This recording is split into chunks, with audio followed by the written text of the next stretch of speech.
Hello everyone, स्वागत है आप सबका एक बार फिर से हमारे नए यूट्यूब चैनल करे क्रैक हब पर, जहां पर हमने एक जीडी का शुरुआत किया था। जीडी की एक पूरी की पूरी सीरीज को शुरू किया था। इस सीरीज के अंदर हमने कुछ वीडियोस को किया है, कुछ वीडियोस को हमने पढ़ा है। आज की जो वीडियो है, इस वीडियो के अंदर हम समझेंगे भारत के बारे में, इंडिया के बारे में वो सारे फैक्ट्स जो आपकी जीडी के एग्जामिनेशन के लिए बहुत इंपॉर्टेंट है। ठीक है, भारत के बारे में हर एक फैक्ट को समझेंगे। भारत का north point, south point, east point और वेस्ट पॉइंट से लेकर के इंडिया के बारे में वो सारी चीजें जो आपको इंडिया के बारे में जाननी चाहिए, बहुतों को नहीं पता होता है। तो इस वीडियोस के अंदर, इस लेक्चर के अंदर हम उन सारे वीडियोस, उन सारे पॉइंट्स को पढ़ेंगे जो आपकी जीडी के एग्जामिनेशन के लिए इंपॉर्टेंट है। इसीलिए ये जो सीरीज है हमारा, इस सीरीज को मैंने नाम दिया है, देखेंगे भारत एक परिचय। इसे हम लोग बोलेंगे भारत का परिचय, यानी कि इंट्रोडक्शन ऑफ इंडिया। ठीक है, तो जरा सिलेक्शन की ओर मैं आपको लेकर चलता हूं। जो हमारा बैच है देखेंगे, तो हमें ये बैच सिलेक्शन की ओर लेकर के चलना है। आपको हमें सिलेक्शन दिलाना है, तो थोड़ा सिलेक्शन की ओर चलते हैं। और अगर बात करेंगे आप भारत के फैक्ट्स के बारे में, तो सबसे पहला फैक्ट आपको मेरे स्लाइड के पीछे दिख रहा होगा, फादर ऑफ ज्योग्राफी। ठीक है, ज्योग्राफी के फादर कौन है, भूगोल के पिता किनको बोलोगे आप, तो याद रखेंगे एराटोथोनीज। एराटोथोनीज याद रखेंगे, हिंदी में लिखा है मैंने आपके लिए।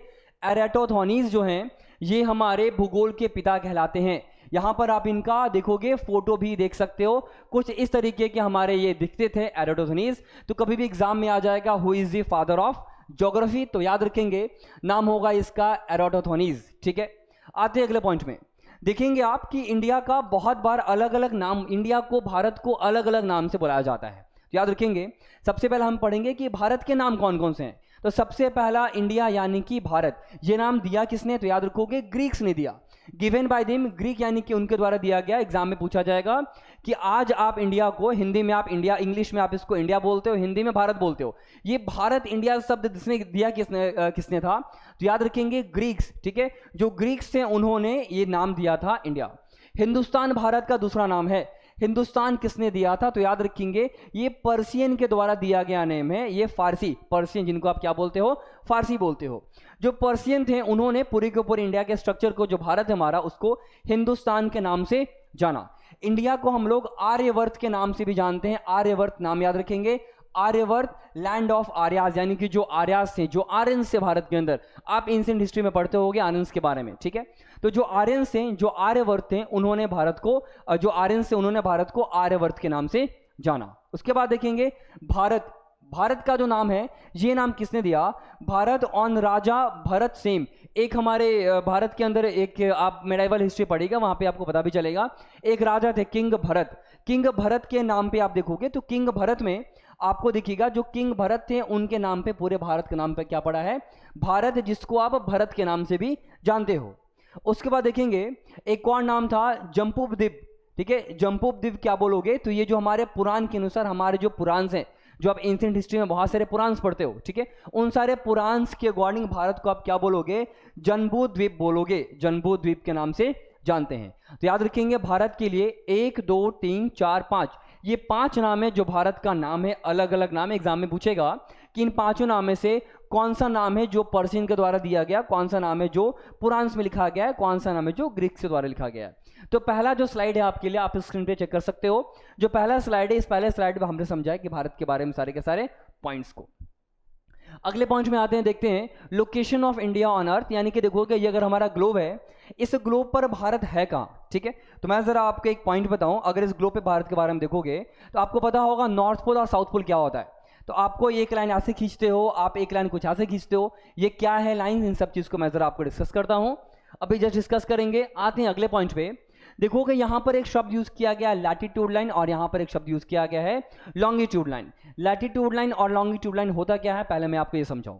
अगर आप बात करोगे कि अगर ये हमारा एक ग्लोब है, ठीक है, तो आप इसको बोलोगे कि ये हमारे ग्लोब का सेंटर होता है, ग्लोब का केंद्र होता है, और ग्लोब के केंद्र के ऊपर जाकर के आपको एक पॉइंट यहां मार्क करना होगा, और ग्लोब के केंद्र के नीचे जाकर के आप एक पॉइंट यहां मार्क करोगे। ग्लोब का जो हमारा केंद्र है, जो पृथ्वी का केंद्र है, इसके ऊपर जाकर जो पॉइंट आप मार्क करोगे, इसे आप क्या बोलोगे, इसको आप बोलते हो नॉर्थ पोल, और जो पॉइंट आप नीचे मार्क करोगे, इसे आप क्या बोलोगे, इसे आप बोलोगे साउथ पोल। ठीक है, आपको क्या करना है, एक रेखा खींचनी है, एक लाइन खींचनी है। ये जो लाइन होगा, ये नॉर्थ पोल को मिलाते हुए, इस लाइन को खींचना है, और ये जो लाइन होगा नॉर्थ पोल को मिलाते हुए, इसे पृथ्वी के सेंटर से पास कराते हुए साउथ पोल से टच करके निकालोगे। तो एक लाइन आपको कुछ इस तरीके से खींचना है, ठीक है। ये जो लाइन आप खींचोगे, ठीक है, ये जो लाइन आपने कुछ ऐसा खींचा है, एक यहां पर खींचोगे, ये पृथ्वी का सेंटर है। पृथ्वी के सेंटर से होते हुए आपको एक और रेखा खींचनी होगी। देखेंगे पृथ्वी के सेंटर से होते हुए आपको एक और रेखा कुछ इस तरीके से खींचनी होगी। ये जो रेखा आपने खींचा है इसे आप क्या बोलोगे? इसे आप बोलोगे इक्वेटर का लाइन। ये जो रेखा आपने खींचा इसे आप क्या बोलोगे? इसे आप बोलोगे प्राइम मेरिडियन लाइन। इसे आप प्राइम मेरिडियन लाइन के नाम से जानते हो। तो दो रेखाएं हो गई, प्राइम मेरिडियन लाइन और इक्वेटर लाइन। दो शब्द यूज किया जाता है, लैटिट्यूड और एक लैंगिट्यूड। देखेंगे अगर बात करोगे ये नॉर्थ है, ये साउथ है, ये ईस्ट कहलाएगा, ये हमारा वेस्ट कहलाएगा। तो जो भी लाइंस आप पश्चिम से पूरब की ओर खींचेंगे ये सारे लाइन क्या कहलाते हैं? ये सारे लाइन कहलाएंगे आपके लैटिट्यूड, ठीक है। और जो भी लाइन नॉर्थ से साउथ की तरफ आप खींचेंगे ये सारे लाइन आप क्या कहोगे? इन सारे लाइन को आप बोलते हो लॉन्गिट्यूड। आप इस चीज को इस मैप पे भी देख सकते हो। अगर मैं इस मैप पे आपको दिखाने की कोशिश करूं तो आप देखेंगे इसमें जो कुछ ऐसे लाइंस हैं, कुछ ऐसे लाइंस हैं जो नॉर्थ से साउथ की तरफ खींचे गए। आप देखेंगे ये पहला लाइन, ये एक लाइन है जो नॉर्थ से साउथ की तरफ खींचा गया है, ठीक है। उसके बाद कुछ ऐसे लाइंस है जो कुछ इस तरीके से खींचे गए हैं, ठीक है। ये जो लाइंस होंगे, ये जो लाइंस होंगे इनको आप क्या बोलोगे? इनको आप बोलोगे लैटिट्यूड। और जो लाइन नॉर्थ से साउथ जो वर्टिकल खींचा गया है इसे आप क्या बोलोगे? इसको आप बोलोगे लॉन्गिट्यूड। तो लैटिट्यूड क्या होता है, लॉन्गिट्यूड क्या होता है? पृथ्वी के ऊपर खींची गई कुछ रेखाएं हैं, इन्हीं को आप लैटिट्यूड या लॉन्गिट्यूड बोलोगे। अब आप देखोगे अकॉर्डिंग टू लैटिट्यूड अक्षांश रेखा, लैटिट्यूड यानी कि इसको हम हिंदी में अक्षांश रेखा बोलेंगे, लॉन्गिट्यूड यानी कि इसको हम लोग देशांतर रेखा बोलेंगे। तो लैटिट्यूड के अकॉर्डिंग जो भारत है वो नॉर्थ हेमिस्फीयर में है, ठीक है। और देखोगे लॉन्गिट्यूड के अकॉर्डिंग यानी कि देशांतर रेखा के अकॉर्डिंग जो भारत है वो ईस्टर्न हेमिस्फीयर में होगा, यानी कि पूरा का पूरा जो भारत है वो नॉर्थ ईस्टर्न हेमिस्फीयर में पाया जाएगा। मैं आपको एक बार क्लियरली यहां पर भी एक बार समझाने की कोशिश करता हूं कि भारत नॉर्थ ईस्टर्न हेमिस्फीयर में किस तरीके से भारत नॉर्थ ईस्टर्न हेमिस्फीयर में लाई करता है। अगर आप देखेंगे इस पॉइंट पे जरा आप बोर्ड पे थोड़ा ध्यान देंगे, आपको ये पॉइंट समझ में आना जरूरी है। अगर आप देखो कि अगर ये हमारा एक पृथ्वी है, मानेंगे कि अगर ये हमारा एक पृथ्वी है, आप क्या बोलोगे? ये पृथ्वी का हमारा सेंटर होगा, ठीक है। और पृथ्वी के सेंटर के बाद अगर बात करोगे, आपको पृथ्वी के सेंटर से एकदम ऊपर आना है, एक पॉइंट यहां, और पृथ्वी के सेंटर से नीचे आना है, एक पॉइंट यहां। इस पॉइंट को आप क्या बोलोगे? इस पॉइंट को आप बोलोगे नॉर्थ पोल, और इस पॉइंट को आप क्या बोलोगे? इस पॉइंट को आप बोलोगे साउथ पोल। आपको एक रेखा खींचनी है जो नॉर्थ पोल से सेंटर और पृथ्वी का जो साउथ पोल होगा इससे पास करेगा। ये जो लाइन होगा इस लाइन को आप क्या बोलोगे? ये जो लाइन होगा इस लाइन को आप बोलोगे प्राइम मेरिडियन लाइन। इसे आप प्राइम मेरिडियन लाइन के नाम से जानते हो। आपको एक और रेखा खींचनी है। आप क्या करोगे? यहां से एक रेखा खींचोगे, ये जो रेखा होगी ये पृथ्वी के केंद्र से होते हुए पास करेगा। ये जो रेखा आप खींचोगे इस रेखा को आप क्या बोलोगे? इस लाइन को, इस रेखा को आप बोलते हो इक्वेटर लाइन, जिसको हिंदी में हम लोग विषुवत रेखा के नाम से भी जानते हैं। अब देखिएगा ये इक्वेटर लाइन को खींचा क्यों गया? अगर आप देखोगे, अगर आप प्राइम मेरिडियन लाइन को हटा दो तो आप देखोगे कि जो इक्वेटर का रेखा है वो पूरे पृथ्वी को दो बराबर हिस्सों में डिवाइड करेगा। एक ऊपर का हिस्सा डिवाइड करेगा और एक नीचे का हिस्सा डिवाइड करेगा। जो इक्वेटर का रेखा होता है वो पूरे पृथ्वी को दो बराबर भागों में डिवाइड करेगा। इस बात को ध्यान रखिए। एक देखोगे, एक ऊपर का आधा हिस्सा, एक नीचे का आधा हिस्सा। जो ऊपर का आधा हिस्सा होगा इसको आप क्या बोलोगे? इसको आप बोलते हो नदर्न हेमिस्फीयर। जो नीचे का आधा हिस्सा होगा इसको आप क्या बोलोगे? Southern hemisphere. क्योंकि ये एक स्फीयर है, स्फीयर का आधा क्या होता है? हेमिस्फीयर, अर्धगोलार्ध, ठीक है। तो ऊपर का जो हिस्सा होगा उसको आप उत्तरी अर्धगोलार्ध बोलोगे, और नीचे का जो हिस्सा होगा इसे आप क्या बोलोगे? दक्षिणी अर्धगोलार्ध बोलोगे। आप अगर प्राइम मेरिडियन लाइन को देखोगे तो जो एक बार अगर मैं यहां से इसे इरेज कर दूं आपके लिए, अगर मैं इक्वेटर की लाइन को हटा दूं तो आपको दिखेगा कि यहां पर एक प्राइम मेरिडियन का लाइन है। तो प्राइम मेरिडियन का लाइन होगा, ये प्राइम मेरिडियन का लाइन भी पूरे पृथ्वी को दो बराबर भागों में डिवाइड करेगा। एक ये हिस्सा होगा और एक ये हिस्सा होगा। जो ये हिस्सा होगा इसको आप क्या बोलोगे? इसको आप बोलोगे ईस्टर्न हेमिस्फीयर, और इसको आप बोलोगे वेस्टर्न हेमिस्फीयर, ठीक है।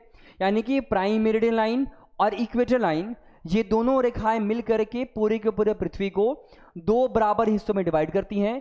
इक्वेटर का लाइन दो हिस्सा, नदर्न हेमिस्फीयर, सदर्न हेमिस्फीयर, और प्राइम मेरिडियन लाइन का लाइन दो हिस्सा, ईस्टर्न हेमिस्फीयर और वेस्टर्न हेमिस्फीयर, ठीक है। तो अगर आप देखोगे दोनों रेखाएं मिलकर के पूरे पृथ्वी को चार बराबर भागों में डिवाइड करती हैं। ये पहला, ये दूसरा, ये तीसरा और ये चौथा हिस्सा। तो देखोगे ये अगर मैं पहले हिस्से के बारे में बात करूं तो इक्वेटर रेखा के अकॉर्डिंग जो पहला हिस्सा है वो नॉर्थ में है, और प्राइम मेरिडियन के अकॉर्डिंग जो पहला हिस्सा है वो कहाँ होगा, ईस्ट में होगा। तो आप पहले हिस्से को आप क्या बोलोगे, जो पहला हिस्सा होगा इसको आप बोलोगे कि जो पहला हिस्सा होगा इसको हम नॉर्थ ईस्ट स्फीयर बोलेंगे। उसी की तरह दूसरा हिस्सा देखोगे इसको आप नॉर्थ वेस्ट बोलोगे। जो तीसरा हिस्सा होगा इसे आप क्या बोलोगे, इसे आप साउथ वेस्ट बोलोगे, और इसको आप क्या बोलोगे, साउथ ईस्ट बोलोगे। तो अगर आप इंडिया के बारे में बात करोगे कि इंडिया कहाँ पर लोकेटेड है, तो इंडिया यहाँ पर फर्स्ट में आता है, यानी कि फर्स्ट क्वाड्रेंट में आता है। इंडिया नॉर्थ ईस्ट हेमिस्फीयर में आता है, जो मैंने वहाँ पर आपके लिए इस पॉइंट को लिखा है। आते हैं इस पॉइंट पे और देखोगे कि location of India on earth, पृथ्वी पर भारत का स्थान कहाँ है। तो लैटिट्यूड का जो लाइन है उसके अकॉर्डिंग नदर्न हेमिस्फीयर में, और जो लॉन्गिट्यूड का लाइन है जो देशांतर रेखा है उसके अकॉर्डिंग ईस्टर्न हेमिस्फीयर में, यानी कि नॉर्थ ईस्टर्न हेमिस्फीयर में भारत का एक हमारा स्थान होगा। अब उसके बाद देखो कि यहाँ पर कुछ डिग्री लिखा गया है, 6 डिग्री और 4 मिनट। यहाँ लिखा हुआ है 37 डिग्री और 6 मिनट। उसके बाद लिखा हुआ है 68 डिग्री 7 मिनट और 97 डिग्री 25 मिनट। नीचे में देखो यहाँ 6 डिग्री है और यहाँ पर 8 डिग्री 4 मिनट है। इस पॉइंट को ज़रा मैं आपको समझाने की कोशिश करता हूँ। बाकी इस पॉइंट, इस स्लाइड पे जो भी पॉइंट लिखा है इन सारे पॉइंट्स को मैं बड़ी ही आसान लैंग्वेज में आपको एक बार समझाने की कोशिश करता हूँ। आप देखें, ये हमारा है इंडिया का एक मैप, और अगर ये इंडिया का मैप है तो आप इसको क्या बोलोगे, आप इसे बोलोगे कि ये इंडिया का नॉर्थ पॉइंट है, आप इसे बोलोगे कि ये इंडिया का साउथ पॉइंट है, अरुणाचल प्रदेश का हिस्सा इंडिया के ईस्ट कहलाएगा, और गुजरात का हिस्सा इंडिया का क्या कहलाएगा, वेस्ट कहलाएगा। तो इंडिया का जो नॉर्थ पॉइंट है, नॉर्थ पॉइंट पे कितना डिग्री बनता है, नॉर्थ पॉइंट पे डिग्री बनेगा 37 डिग्री और 6 मिनट नॉर्थ। साउथ पे कितना बनेगा, यहां पर डिग्री बनेगा 8 डिग्री और 4 मिनट साउथ। ईस्ट पे कितने डिग्रीज में इंडिया लाई करेगा, तो पूरब की तरफ इंडिया लाई करता है 97 डिग्री 25 मिनट ईस्ट पे, और वेस्ट की तरफ इंडिया कहाँ लाई करेगा, तो पश्चिम की तरफ जो डिग्री है इसको आप बोलोगे 68 डिग्री 7 मिनट वेस्ट। तो ये हो गया डिग्री जो मैंने आपको बताया। लेकिन नीचे में अगर आप देखेंगे यहाँ पर एक और डिग्री लिखा गया है, इसको आप बोलोगे 6 डिग्री और 4 मिनट। इसका मतलब क्या होगा, देखो ये तो इंडिया के बारे में हो गया। आपको पता है कि अंडमान एंड निकोबार जो भारत का एक यूनियन टेरिटरी है, अंडमान निकोबार कुछ यहाँ पर है, 1 2 3 4 आइलैंड है। उसके नीचे देखेंगे, उसके नीचे आपको 3 आइलैंड और दिखेगा, 5वां 6ठा और 7वां। ये जो 7 आइलैंड है इन्हीं को आप क्या बोलते हो, अंडमान एंड निकोबार। ऊपर के जो 4 हैं उसको अंडमान बोलोगे, नीचे के जो 3 हैं इनको आप क्या बोलोगे, निकोबार।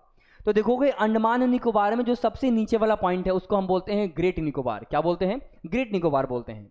तो इंडिया का ये साउथ का पॉइंट तो हो गया, इंडिया का ये दक्षिण का तो पॉइंट हो गया, क्योंकि अंडमान निकोबार भारत का एक यूनियन टेरिटरी है। तो जो टेक्निकली देखोगे तो टेक्निकली ये जो ग्रेट निकोबार है, मैं यहाँ पर लिख रहा हूँ, इससे आप बोलोगे ग्रेट निकोबार। तो टेक्निकली जो ग्रेट निकोबार होना चाहिए वो इंडिया का दक्षिणी भाग होना चाहिए। तो आप कैसे बोलोगे, इसको बोलना है कि ये इंडिया का नॉर्थ का पॉइंट है, ये इंडिया का साउथ का पॉइंट है, ये इंडिया का सबसे साउथ का पॉइंट है, ठीक है। ये उत्तरी हिस्सा, ये दक्षिणी हिस्सा, ये भारत का सबसे दक्षिणी हिस्सा। तो दक्षिणी हिस्सा पे अगर 8 डिग्री 4 मिनट है तो यहाँ पर कितना बनेगा, यहाँ पर बनेगा 6 डिग्री और 4 मिनट। तो ये यहाँ पर 6 डिग्री 4 मिनट मैंने यहाँ पर लिखा है, इस पॉइंट को आपको समझना है। तो देखोगे इंडिया के बारे में आपको जानना है कि इंडिया का नॉर्थ पे कौन सा लाइन है, साउथ पे कितना डिग्री है, ईस्ट पे कितना डिग्री बनेगा और वेस्ट पे कितना डिग्री बनेगा। और देखेंगे हर एक डिग्री का अलग अलग नेमिंग किया गया, हर एक डिग्री को आप अलग अलग नाम से जानोगे। जो नॉर्थ का डिग्री है 37 डिग्री 6 पॉइंट, इसको आप क्या बोलोगे, इसको आप बोलते हो इंदिरा कोल। जो साउथ का पॉइंट है इसको आप बोलते हो कैप कॉमोरीन, इसको आप बोलोगे कैप कॉमोरीन, ठीक है। जो वेस्ट का पॉइंट है इसको आप क्या बोलोगे, इसका नाम दिया गया है कैबेथू। और जो पश्चिम का पॉइंट है इसका नाम दिया गया है गोहर मोती, इसे आप गोहर मोती के नाम से जानोगे, ठीक है। तो हर एक डिग्रीज का आपको नाम भी पता होना चाहिए। यहां पर जो इंडिया का सबसे दक्षिणी का पॉइंट है इसको आप क्या बोलोगे, इसको आप बोलते हो इंदिरा पॉइंट। नॉर्थ का पॉइंट इंदिरा कोल, दक्षिण का पॉइंट इंदिरा पॉइंट कहलाएगा। इतने पॉइंट को आप याद रखोगे, और ये सारे पॉइंट्स मैंने इस स्लाइड में आपके लिए लिखे हुए हैं, ठीक है। इन सारे पॉइंट्स को आपको ध्यान में रखना है। आते हैं जरा अगले स्लाइड पे। अगले साइड पे अगर आप बात करोगे तो याद रखोगे जो इंदिरा कोल है, ठीक है, ये पीओके यानी कि पाकिस्तान ऑक्युपाइड कश्मीर के पास में स्थित होगा। जो इंदिरा कोल है ये पाकिस्तान ऑक्युपाइड कश्मीर के पास स्थित है। अनडिस्प्यूटेड नॉर्थ पॉइंट है, यानी कि भारत का एक निर्विवाद उत्तरी बिंदु है, उत्तरी पॉइंट है, जो कि एक सियाचिन ग्लेशियर के पास है। अब अगर सियाचिन ग्लेशियर के बारे में बात कर रहे हैं तो आपको ये पॉइंट पता होना चाहिए कि सियाचिन ग्लेशियर की लंबाई कितनी है, 72 किलोमीटर लंबी है। सियाचिन ग्लेशियर की चौड़ाई कितनी है, तो ये 2 से 3 किलोमीटर चौड़ा है और लंबा कितना है, करीब करीब 72 किलोमीटर। फैक्ट है, इंपॉर्टेंट है, याद रखिएगा। सियाचिन ग्लेशियर की ऊंचाई कितनी है, तो 5700 मीटर सियाचिन ग्लेशियर की ऊंचाई कहलाएगी। कहाँ स्थित है, situated at Jammu and Kashmir, जो काराकोरम रेंज, अगर बात करोगे ये इंडिया का पॉइंट है ना, अगर ये आपका इंडिया का मैप होगा तो देखोगे सियाचिन ग्लेशियर जो काराकोरम रेंज है, यहाँ पर एक रेंज पड़ेगा काराकोरम रेंज, काराकोरम रेंज के जस्ट पास में यहाँ पर सियाचिन ग्लेशियर है। तो कहाँ पर है, जम्मू एंड कश्मीर में, लार्जेस्ट ग्लेशियर ऑफ इंडिया, पूरे भारत का सबसे बड़ा ग्लेशियर है। ठीक है, नुब्रा रिवर यहां से निकलती है, नुब्रा नदी, जो कि मैंने इंडस रिवर में आपको पढ़ाया था कि नुब्रा नदी भारत में इंडस नदी जो बहती है उसकी एक सहायक नदी है। तो जो नुब्रा नदी, जो इंडस नदी, सिंधु नदी की सहायक नदी है, उस नदी का भी ओरिजिन कहां से होगा, सियाचिन ग्लेशियर से ही होगा। उसके बाद देखिएगा, हाईएस्ट बैटलफील्ड ऑफ वर्ल्ड, पूरे विश्व का सबसे ऊंचा बैटलफील्ड भी ये रहा है और ये है। इस पॉइंट से भी आपको सारे के सारे पॉइंट्स को, स्लाइड से आपको सारे पॉइंट को ध्यान में रखना है। देखोगे मैंने आपको बोला कि साउथ पॉइंट ऑफ इंडिया के बारे में, मैंने अभी आपको बताया कि जो साउथ पॉइंट ऑफ इंडिया है वो ग्रेट निकोबार है, अंडमान निकोबार का जो सबसे नीचे का हिस्सा है वो। ठीक है, और देखोगे जो इंदिरा पॉइंट था, जो इंदिरा पॉइंट था जिसको हम लोग ग्रेट निकोबार को इंदिरा पॉइंट बोलते हैं, इंदिरा पॉइंट का अलग अलग नाम भी है। इंदिरा पॉइंट को आप पिग्मेलियन पॉइंट भी बोलते हो, आप इसको पार्सिन पॉइंट भी बोलते हो, और लाहेचिंग पॉइंट भी बोलते हैं, जिसको हिंदी में आप लाहेचिंग पॉइंट के नाम से भी जानोगे। तो आपको हर एक यहाँ पर नाम भी याद रखना है। South point of India mainland, Bharat का दक्षिणी बिंदु क्या है, जो मुख्य भूमि पे है, याद रखेंगे वो कन्याकुमारी का पॉइंट होगा, जो तमिलनाडु में लाई करेगा। एक शब्द यहाँ पर यूज किया गया है केप, CAP। मैं आपको समझा दूं कि एक जो शब्द यूज किया गया है केप, केप होता क्या है। अगर आप भारत के बारे में, अगर आप दक्षिणी भारत को देखोगे तो दक्षिण भारत हमारा कुछ इस तरीके से दिखेगा, समझिए, ये हमारा कुछ दक्षिणी भारत होगा। अब देखोगे केप क्या होगा, एक ऐसा पतला सा लैंड एरिया, एक नैरो लैंड एरिया होगा, एक पतला लैंड एरिया होगा जो कम से कम 3 साइड से पानी से घिरा हो। आपको पता है यहाँ पर अरब सागर है, यहाँ पर बंगाल की खाड़ी है और नीचे में इंडियन ओशियन है। तो एक ऐसा पतला लैंड एरिया जो कम से कम 3 साइड से पानी से घिरा होगा, उसे आप क्या बोलते हो, केप बोलते हो। तभी तो इंडिया का जो दक्षिणी पॉइंट है इसको हम क्या बोलते हैं, केप कॉमोरिन बोलते हैं, केप कॉमोरिन। यहां पर मैंने आपके लिए डिफाइन किया है कि देखोगे 3 तरफ से पानी से घिरा हुआ लंबा संकीर्ण भूमि क्षेत्र जो कम से कम 3 साइड से पानी से घिरा होगा, इसे आप क्या बोलोगे, केप बोलोगे। तो केप क्या होता है याद रखोगे। पूरे विश्व के अंदर देखोगे अफ्रीका का जो कॉन्टिनेंट है, नीचे में एक और होगा केप ऑफ गुड होप, क्योंकि अफ्रीका का भी जो दक्षिणी पॉइंट है ना वो भी कुछ ऐसा ही जाता है, अफ्रीका का दक्षिणी पॉइंट कुछ ऐसा ही जाएगा। ठीक है, तो इसको आप क्या बोलोगे, केप ऑफ गुड होप बोलोगे। Kanyakumari is famous for both sunrise and sunset, Kanyakumari का जो सूर्य उदय है और जो सूर्यास्त है वो काफी फेमस है। इस पॉइंट को भी आप यहां पर याद रखेंगे। उसके बाद अगर बात करोगे, मैंने आपको बताया कि भारत का जो सबसे पूर्वीय बिंदु है वो अरुणाचल प्रदेश में है, और भारत का जो सबसे जो हमारा पश्चिमी बिंदु है जो कि वेस्ट की तरफ आएगा वो गुजरात में है। ठीक है, और जो सबसे जो पूर्वीय बिंदु है उसको आप क्या बोलते हो, किबिथु बोलते हो, और जो पश्चिमी का भाग है उसको आप क्या बोलते हो, राजहेर खाड़ी, या इसको आप क्या बोलोगे, इसको आप गोहर मोती, जैसा कि मैंने आपको बताया इसको आप गोहर मोती भी बोल सकते हो। ठीक है, भारत का शेप क्या, तो भारत का शेप क्वाड्रिलेटरल है, 3214293 याद रखिएगा। मैं अभी आपको जस्ट दिखाता हूं। यहां जो हमारा इंडिया का मैप था, इंडिया का मैप में देखोगे ये नॉर्थ का पॉइंट है। ठीक है, इंडिया का ये नॉर्थ का पॉइंट है और ये इंडिया का साउथ का पॉइंट है। तो इंडिया का नॉर्थ से साउथ का डिस्टेंस कितना है, इंडिया का नॉर्थ से साउथ का डिस्टेंस होगा 3214 किलोमीटर। ठीक है, 3214 किलोमीटर इंडिया का ये नॉर्थ का पॉइंट होगा। मैंने अभी आपको यहाँ स्लाइड में दिखाया ना कि इंडिया का नॉर्थ का पॉइंट क्या है, तो इंडिया का ये जो 3214 है ये इंडिया का नॉर्थ से साउथ का पॉइंट है। अगला है 2933, तो 2933 भी आप देख लो। अगर आप 2933 के बारे में बात करोगे तो भारत का पश्चिम से लेकर के पूरब का जो हिस्सा होगा इसके कितना होगा, ये हमारा 2933 किलोमीटर लंबा है। इंडिया का नॉर्थ से साउथ और पश्चिम से पूरब, याद रखेंगे पश्चिम से पूरब का जो लाइन है वो थोड़ा तिरछा जाएगा, थोड़ा टेंजेंट जाएगा, क्योंकि अरुणाचल प्रदेश ऊंचा है और गुजरात का जो कोना है वो नीचे पे है। तो अरुणाचल प्रदेश से गुजरात ये 2933 किलोमीटर, और देखोगे यहाँ जो इंदिरा कोल है, इंदिरा कोल से हमारा कैप कोमोरिन ये 3214 किलोमीटर। ये फैक्ट आपको यहाँ पर याद रखना है। उसके बाद अगर बात करेंगे तो यहाँ पर आपका ये स्लाइड एंड करता है। तो जो भी मैंने आपको बताया इस लेक्चर के अकॉर्डिंग, जो भी सारे फैक्ट्स बताए हैं भाई मेरे, ये सारा फैक्ट आपके लिए इंपॉर्टेंट है। एक एक फैक्ट को पढ़िएगा, अच्छे से इस चीज का नोट कीजिए। जीडी के एग्जामिनेशन में देखोगे फैक्ट बेस्ड क्वेश्चन बहुत पूछता है, हर एक फैक्ट आपकी जीडी के एग्जामिनेशन के लिए बहुत महत्वपूर्ण है। ठीक है, इसको थोड़ा सीरियस लीजिए, समझिए, अच्छे तरीके से पढ़ाई कीजिए, और जल्द मिलेंगे अपने ज्योग्राफी के एक नए वीडियोस के साथ। धन्यवाद सभी को।